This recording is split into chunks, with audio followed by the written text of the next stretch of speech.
जहां तापमान -40 से -60 डिग्री सेल्सियस तक चला जाता है। तेज बर्फीली हवाएं चलती हैं और जमीन पूरी तरीके से जमी रहती है।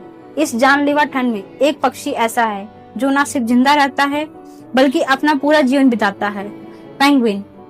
पेंगुइन का सबसे बड़ा हथियार है उसके शरीर का खास डिजाइन। पेंगुइन के शरीर पर 1 स्क्वायर इंच में 70 to 80 फेदर्स होते हैं। ये फेदर्स देखने में छोटे लगते हैं, लेकिन असल में ये डबल लेयर थर्मल सिस्टम की तरह काम करते हैं। आउटर लेयर ठंडी हवा और बर्फ को रोकती है और इनर लेयर शरीर की गर्म हवा को ट्रैप कर लेती है। और इसके नीचे होती है एक इंपॉर्टेंट लेयर जिसको बोला जाता है ब्लबर। ब्लबर यानी मोटी फैट लेयर जो पेंगुइन को ठंड से इंसुलेशन देती है और साथ ही एनर्जी स्टोर करने में मदद करती है।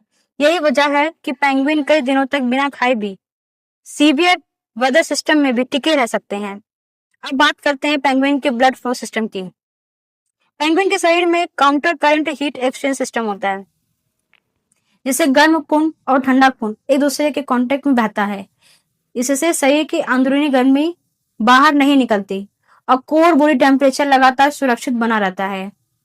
पेंगुइन का बॉडी शेप भी उसके सर्वाइवल में महत्वपूर्ण भूमिका निभाता है। उसका शरीर गोला, कॉम्पैक्ट और भारी होता है। छोटी गर्दन होती है और पैर भी छोटे होते हैं। इस डिजाइन की वजह से ठंडी हवा के संपर्क में आने वाले सरफेस कम हो जाती है और हीट लॉस मिनिमम रहता है।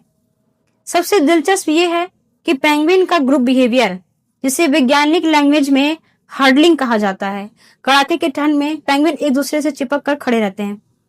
बीच में खड़े पेंगुइन सबसे ज्यादा गर्म रहते हैं और थोड़ी थोड़ी देर में पूरा ग्रुप अपनी पोजीशन बदलता है।